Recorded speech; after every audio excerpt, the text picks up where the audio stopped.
life that I care about and love, but wait. Maybe I'm getting too emotional. That's exactly what they say you ain't supposed to do. Suppress your feelings, never talk about your pain. Can't appreciate the sun without acknowledging it rains, right? That's right. So this a moment of clarity. And make sure you always protect your energy. You stay focused and your life gon' be lit. And you are now rocking with Celeste, the therapist. Let's go. Hi, beautiful people. So if you are watching me on the replay, thank you for watching me. My name is Celeste. I'm a therapist from Boston. I come on, I talk to people that are doing things to empower other people by sharing their stories. On Wednesdays, it's just me. And I talk about issues that we go through, and then I kind of think about solutions and ways in which we can deal with it. So this episode is podcast. So if you are new to me, I have a podcast that streams on different platforms, and it is about mental health. I think the fact that it says Celeste the Therapist Podcast kind of gives that part away. So it's about mental health, and I've been podcasting since 2018, and there's something powerful when you hear somebody who may have your story. You start to realize like you're not alone, and that's important. So we are streaming on Facebook, Instagram, and YouTube. If you have a YouTube channel, you can follow me. All you got to do is search Celeste Therapist to follow me. And before we start this episode, so today's episode, I'm talking about experiencing joy in the middle of chaos. And before we start, I just want to remind people that if you are somebody that's feeling stuck, I created this Wellness Well assessment where I kind of break down these different areas of our lives and give you some tips on how you can think about breaking it down. And it's something that's free. So if you go to celestetherapist.com, you can find that information there so that you can start that process. Let me just actually write my website at the bottom so that you guys can find it. So it's celestetherapist.com is the website. So today we're talking about experiencing joy in the middle of chaos. Right now, there's like a lot of things happening around the world. And so, you know, some people are struggling on an individual level, and not just individually, but then on a kind of societal level. So because there's so much chaos in society, sometimes we can feel the pressure and the weight of the world from that. And when you think about all the things that are happening, sometimes it feels like hard to even think about this idea of experiencing joy, or it may seem foreign, like it's not possible. And one of the things I hear people say is, you know, when this happens or when that happens, like, I'll be okay. And a lot of the things that we're struggling with may not be in our control, you know, whether we're talking about racism or whether we're talking about COVID and the pandemic and being on quarantine and life opening up. Like, it's so many different things happening right now all at one time that are not in our control. And so when I think about the fact that a lot of these things that are happening are not in our control, I don't want to think that my like joy or me being able to experience joy is contingent upon something changing in the world. And so when you think about that, it kind of makes sense, right? And so, but for some people who may have always struggled or never thought about this idea of having joy, this is something that it's important to think about. So what I want to do, so one of the things, hey AP, hey Righteous, one of the things I really want to do is to give you some like things to think about around this idea, especially if it's a new concept, because sometimes it's just, you know, some people will like stress themselves out, be on social media all the time, or look at the news and feel like, well, if I don't pay attention, how am I going to know what's happening? What's happening is going to happen whether we are looking at it or not.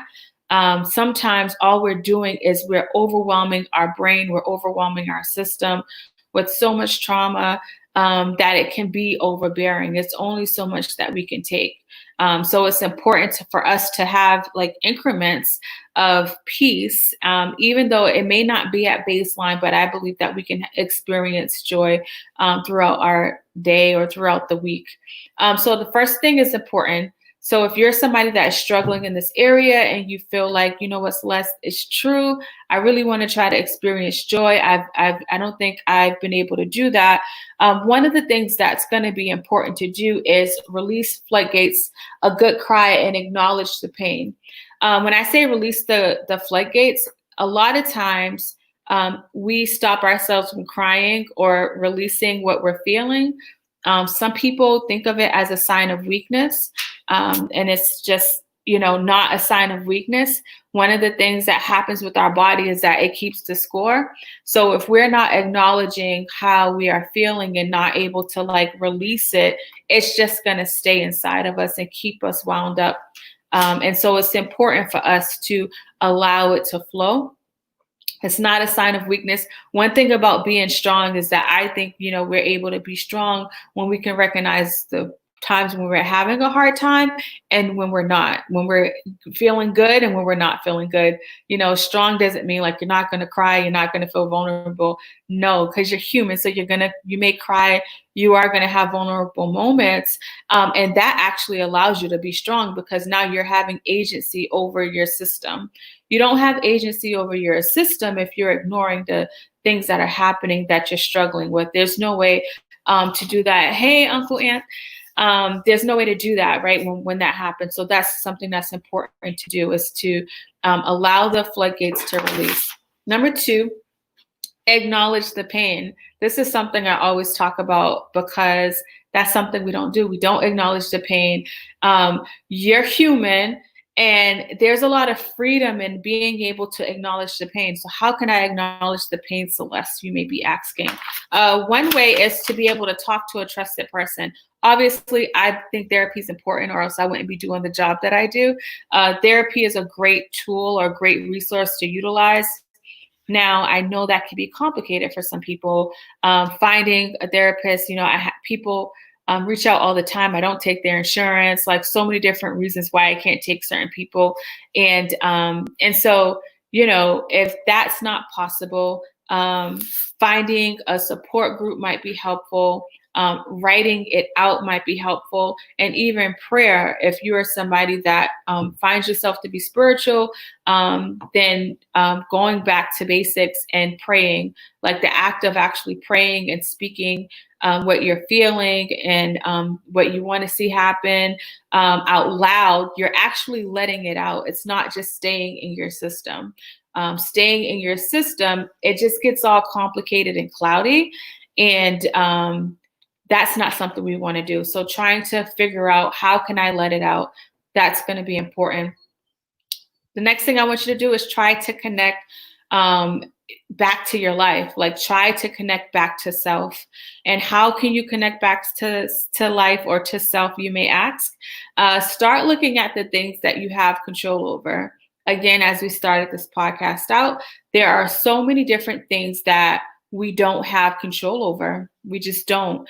And if I only focus on the things that I don't have control over, then it's going to be hard for me to be okay. It's going to be hard for me to experience joy.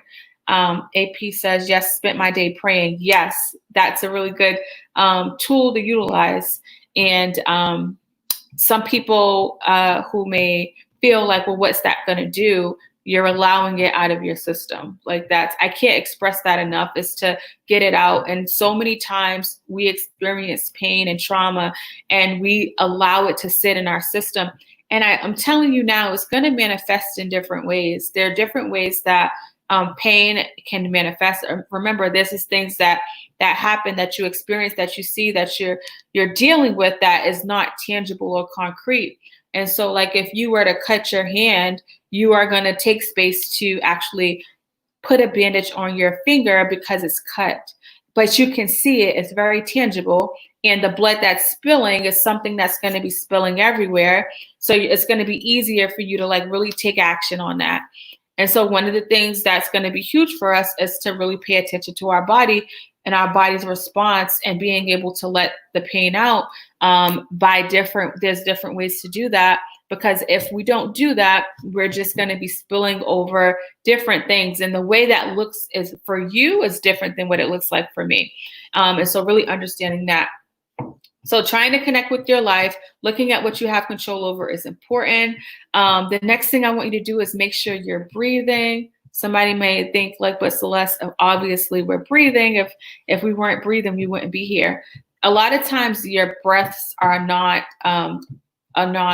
long. They're labored. They're really short. And if you start to get in touch with yourself and make intentional space to take deep breaths in and deep breaths out, there's a lot of power in that, in the breathing part. There's a lot of power in it. This is something good for people that struggle maybe with the anxiety or find yourself like having random anxiety or panic attacks. If you were to like take space to make time to just do some breathing routines, you can Google breathing routines and read about how to do it, or you can actually YouTube it and do it on video with somebody. That's something that's going to be important to do. Really working on taking charge of your life. A lot of times, most people may not understand like what that looks like. Like you may never have been in charge of your life or had dominion over your life. There may have been times where it felt like, you know, your life was always controlled by everyone else. So even as an adult, you may find yourself struggling with trying to get to a place of ownership of yourself and of your body. Hey, Big Worm. Hey, Tyrone. You may be struggling with trying to get yourself back to that place and not understanding like why you can't get there. And the reason why that happens is because the body keeps the score. So sometimes the situation that you're in now, you may have actual control over it. Most times you do. But because you have unprocessed pain or unprocessed trauma from a period of time where you really didn't have control, it all starts to merge together. Like pain bodies merge with pain bodies, and it makes you feel like you can't do anything. So if you ever like get to a place of trying to understand like why you find yourself in a cycle, or why you're always saying yes, or why you can't seem to get yourself into a rhythm of gaining that control back, a lot of it has to do with what's happening to you inside of your body. So start to pay attention to your body's response to different times where you're finding yourself struggling. Maybe logic doesn't kick in right away. A lot of times logic may not kick in where you're able to like rationalize it and make it make sense. You may not be able to make it make sense, but what you can do is like really start to pay attention to the triggers that your body gives you. Our body gives us warning signs, whether you realize it or not. If you're somebody that struggles with anxiety and you think the attacks come from nowhere, like it goes from 0 to 100, it doesn't happen that way. There are little signs that your body gives you, but you're not in control of it. You're not in control of what your body is giving you. So you don't understand that. So that's important. Now these questions, I have 4 questions I want to leave you with where I want you to like work on. These are things you can ask yourself every day. Again, you know, this podcast and this stream, I created this platform for people that are feeling stuck and trying to figure out a way out. And the only way that's going to happen is if you take control. If you're finding yourself always blaming everybody else or always feeling like it's everyone else's fault, start right there. Because if I am upset and if every time I'm struggling it's because of what you said or what you did, then my healing feels like it's contingent upon you treating me better. So if you can like really start to work on understanding that my healing is contingent on me realizing that I actually have power, I actually have control. And so like what you can change that, instead of saying, why, you know, do they treat me this way? Why do they say these things to me? You can change that and say, why do I allow this person to treat me this way? Why do I allow them to say this to me? Because your healing is always going to be an inside job. So these 4 questions I want to leave you with is 1. So these are things you can ask yourself every day. Every single day, you can create these, like you can have like a journal. You can get you like just a little notebook from the dollar store, or just get some paper. Every single day, this can help you really work on shifting your thinking and gaining control. So number 1, how am I feeling? How am I feeling? That's something that's important to ask yourself. It starts there. And one thing you can do is grab a feelings chart on Google for free. You can Google feelings chart. There's so many different feelings chart you can grab. So grab a feelings chart and ask yourself how you're feeling, because you can't deal with the problem if you don't know where it starts. So let's do that. Number one. Number two, what went well today, right? So if it's something you're doing at night, you go through your day, think about like what went well today. If it's something that you're doing in the morning, thinking about like what went well yesterday. The goal and what I'm trying to get you to do is to start to reflect on your day. Like if you start to reflect on your day, that's something that can be beneficial because your day's just not happening without you. There's this mental tape playing and there's these mental things happening and there's these voices going on without you. And if you can work on like making space to be still and really working on understanding that, you'll start to feel like you're in control. So how am I feeling? What went well today? Number three, what do I want to work on for tomorrow? So again, if it's something that you're reflecting on at night, what do I want to work on for tomorrow? If it's something you're reflecting on in the morning, what do I want to work on for today, right? Writing it down and making it plain will allow you to feel like some accountability. I can tell myself all day, like, Celeste, you got to get up for 6 o'clock in the morning. But if I don't set that alarm for 5:30, 6 o'clock to get up, I'm not going to get up. Most times, if you're trying to go to work and get paid, you're not going to just hope and pray that you wake up and keep it in your head. So why is it that when we're trying to live and grow and gain peace and joy, we don't create measures so that we can work on making sure it takes place? So if you can use these tools and start writing things down, it'll really help you hold yourself accountable. The last thing I want you to implement into your like questions for the day is, what am I grateful for? And what am I grateful for? I'm asking you to do this intentionally because what happens when we experience negative things, somehow our brain will just only highlight all the negative things. And so even when things are going right, sometimes it's hard for us to acknowledge it or experience longevity in that joyous feeling because we're so bombarded with all the negative things. I use this example a lot. If I eat at a restaurant 50 times and the 50th time I eat at that restaurant, I get food sick, more than likely I won't go back to that restaurant because the way that the food, the sickness felt, it stuck out so much more. So it's like, how is it that the 49 times don't outdo the 50th, the one time that I was food sick? And so that, that same like tangible example I just gave you, that's literally what happens in our brain if we're not being mindful and intentional about making sure that we're highlighting the things that are going well. And so we can start to have a spirit of gratitude. Having a spirit of gratitude can actually allow you to have peace in the middle of chaos because you're able to like focus on those things. It doesn't mean that you're ignoring the reality of what is. What is going to be what is. And a lot of the realities of the struggles that we have or what is, a lot of times are things that's not within our control. So that's something that's important to understand. So I really hope this was helpful. Understand that it's a journey. If you're trying to create change in your life, if anything I ever say resonates for you, like change can start today.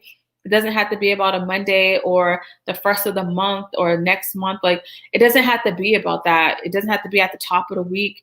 Every day that we breathe, there's room for change. And if you can start to like remember that like every single day when I wake up, I'm going to make my today better than my yesterday. And if we start to like say these things to ourselves, if we start to be intentional about creating space for these things in our lives, then we'll start to really experience joy. We'll really start to experience peace. But nobody's going to say like, Celeste, did you do that today? Did you check in with yourself today? Did you ask yourself about how you're feeling? Like nobody's going to come and say that to you. And so Jerry just asked a really good question. What about the setbacks? And so that's a really, really good question because what happens a lot of times is that people will start this process and then something happens and it sets them back, right? That's where the intentionality of it comes in, where you're creating space to do it. And so if you're creating space to do it and you get into a groove, It's like you're building a muscle. So even when the setbacks come, you'll be able to bounce back differently because you're building that muscle. Now, at the beginning of you doing this process, the setbacks can be a little bit more complicated, but that's where that alarm comes in. That's where that calendar comes in, that routine comes in, right? So like I go back to the example of work. There are setbacks that happen within our day, within our life, when it comes to our survival mode that we're in, of working, right? Because working allows us to pay our bills and do other things that we need to do to survive. And so those setbacks never set us back because we are survivors, you know? And one of the things I always say to people is that I want you to learn how to live and not just survive. Like surviving, we do well. But living is something that a lot of us have never experienced, don't understand how to start, or even if it's possible. And so like, if you can know, like, yes, you are destined for greatness, and you should be able to live, and you should be able to experience peace, and you should be able to experience joy. But I can't believe it for you. I can't wish it for you. There's always room for change. Like no matter what happens, there's always room for change. And no matter what has happened to you, right? One of my favorite statements that I've heard said, and that I always repeat, is that broken crayons still color. So you still hold value, regardless of what happens. There's always room for change. There's always room to really make your life feel like you're living and not just surviving. But you've got to do the work. It all happens in action. So don't spend time thinking about what you want to do or thinking about what you should do. Start spending time creating that plan and putting things into action. Like that's where you got to start spending your time. If you can start spending your time putting plans into action, because the action is really where we're missing it, right? A lot of us kind of know what we need to do. We know the people we need to get rid of. We know the things we need to stop doing. But the action piece is the part that we're struggling with. And when you're introducing a foreign concept to your life, it's going to reject it, even if it's healthy. And repeating the process is going to be important. It's going to reject it, even if it's healthy, because guess what? Your mind and your body is so used to living in chaos. It may be so used to living in fear, right? It may be so used to living in a certain level. Like some people don't know what the next level looks like. And so if you're trying to get to the next level, of course you're gonna have fear. Of course you're gonna have these emotions that you go through. And your body is a place where, like, if I got a lung transplant or a heart transplant because my heart or my lung was bad, right? If I had a transplant, my body may reject the good heart. It's like, why would my body reject the good heart if my other heart is bad? Because it's used to the bad heart. So you use that same analogy when it comes to your life and what you're trying to change in your life, is that it's going to reject it because you've been doing it a certain way for so long. So that's something that is important to understand. Correct. What about failure to get rid of people that should have been gone a long time ago? What about failure to get rid of? And so, yeah, growth is hard. And the part about the failure to get rid of people you should have gotten rid of a long time ago, you really have to forgive yourself for not doing it and work on doing it. The thing that the reason why it's hard to get rid of people you should have gotten rid of, even if they're not good people, they're filling a hole. So if this is a whole me, and I've used my way of being whole by filling it with like toxic people, right? And if I take those toxic people out of my life, there's this big gap here. And I have to really be mindful that, like, as I am getting rid of toxic people out of my life, I have to make sure I replace it. Does that mean I got to replace it with people? No, but I got to be intentional about understanding how I was utilizing them, right? Was I utilizing them because I was sad or emotional or whatever it is? When I'm struggling, these are the people that I deal with. And so even if it's a unhealthy relationship, it's still something that your body's used to. And so you have to start creating a process to allow more positivity and more ways for you to grow. Yes, and they are a bit of a distraction. Absolutely correct. They're a distraction that you have allowed. And when we start taking ownership, and my clients know, like, I will correct them really quick if they come and say, this person did this or this person did that. And so, like, we've allowed them to be that way in our life. And even if it's something that's not our fault, it's still important for us to utilize that language, because when we're utilizing that language, we start to realize that actually I have control. And there's something powerful about having control. When you realize you do have control and you hold the keys to your life, it looks differently. The changes start to happen differently. So I hope that was helpful. I hope that makes sense. Thank you guys for listening to me. So this podcast is going to be available on all podcasting platforms. My podcast is called Celeste the Therapist Podcast, and there are 223 episodes. This is 224. And within those episodes, there's a story that you can hear that can help you change the way you're viewing things, or there's these kind of podcasts where I'm talking about issues we go through, and then I'm thinking about some solutions. Excuse me. You're welcome. I'm thinking about some solutions and ways we can deal with it. And because my whole goal is, like, I really want you to shift the way you think. If you just stay stuck in the negative, it'd be hard to feel like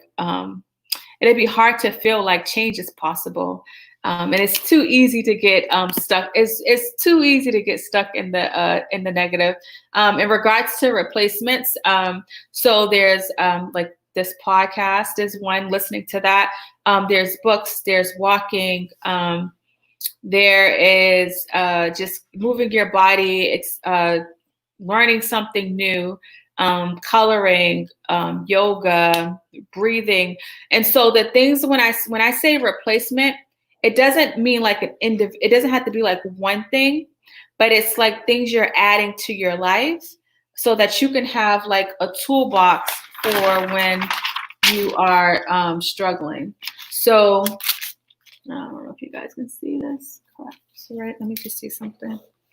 Like this will come through. Oh yeah, it will come through. Okay. So so if this is me, this circle right here is me. And then maybe the way that I cope is like with people. That's kind of like my only way. And I don't, and let's just use substance use. Like, I use substances and people, and those are my only two ways. That's not a healthy outlook. You're welcome, Shan. That's not a healthy outlook, right? Now let's say I'm getting rid of it, right? And I'm adding these other things that I just talked about, like yoga, walking, therapy, meditation. Like, I'm adding all of these things to my life. Now it looks different, because now I have more things to gravitate to. I'm not just counting on that one thing. I have so many different things I can utilize. So when I feel like unfulfilled, I'm not dealing with that toxic person anymore. I have other things that I can utilize. But in order for those things that I want to utilize to work, I actually have to start utilizing them in increments and adding them to my life. Because remember, adding healthy things to your life can feel, yes, adding healthy things to your life can feel hard. It's like pruning, you grow better flowers. Yes, exactly.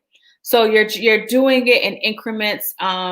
And you may start doing it and it doesn't feel good. Like, yo, Celeste, you told me that like, if I do this and stuff, this is what it's supposed to look like, but it doesn't feel good at first. Because remember, your body's trying to get used to it. So your body's like, yo, Celeste, like, why are you like doing this yoga? Why are you going to therapy? Like, why are you trying to get your life together? Like, that's what my body was saying to me when I was trying to get my life together, right? And so I'm like, I just like, yo, I shut the noise down. I keep going, because they keep saying that you do this, you do that, things are going to feel different. As you do it, what happens to your body and your mind is like, you know what, Celeste, you keep putting us in this environment. where you're getting rid of these toxic people. You got healthy people in your life. You're doing these healthy things. And you know what, Celeste, we're just going to have to fall in line. I have no other choice. Your mind and your body has no other choice but to fall in line with what you're trying to do, because you're giving it no other option.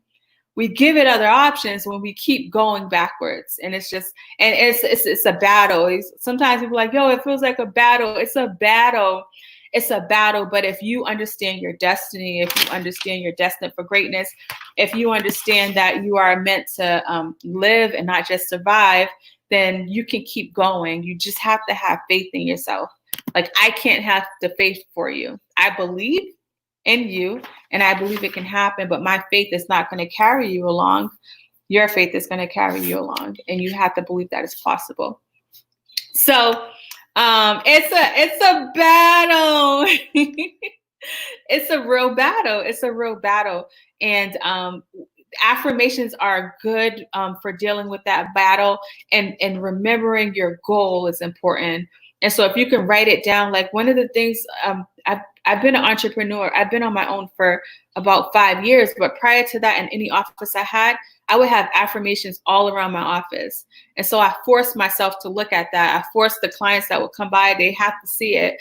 And so when that battle comes, I'm feeding my spirit with this positivity.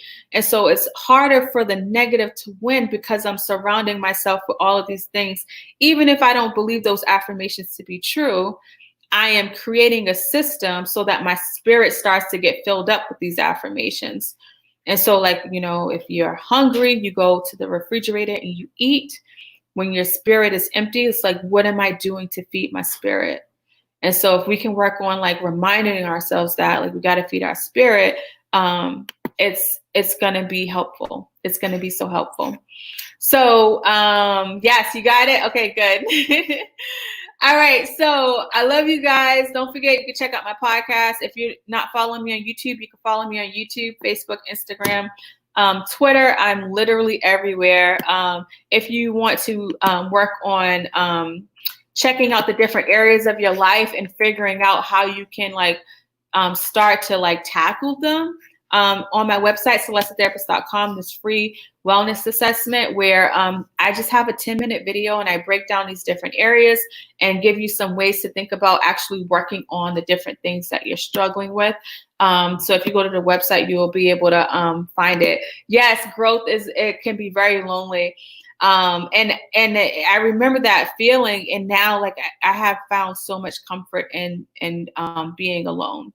And so it will feel that way. And it's a new experience, but if you can get comfortable with yourself, that's something that's powerful, because then I'm not going to look for nor need outside validation or outside people to fulfill that void. Like, I'm able to do it on my own. And so that's why that's going to be huge. So, all right, I will see you guys tomorrow, 8 p.m. Eastern Standard Time. I'll have a guest and we'll be talking about something, and hopefully it will be empowering. Life that I care about and love, but wait, maybe I'm getting too emotional. That's exactly what they say you ain't supposed to do. Suppress your feelings, never talk about your pain. Can't appreciate the sun without acknowledging it rains, right? That's right. So this a moment of clarity, and make sure you always protect your energy. You stay focused and your life gon' be lit. And you are now rocking with Celeste the Therapist. Let's go.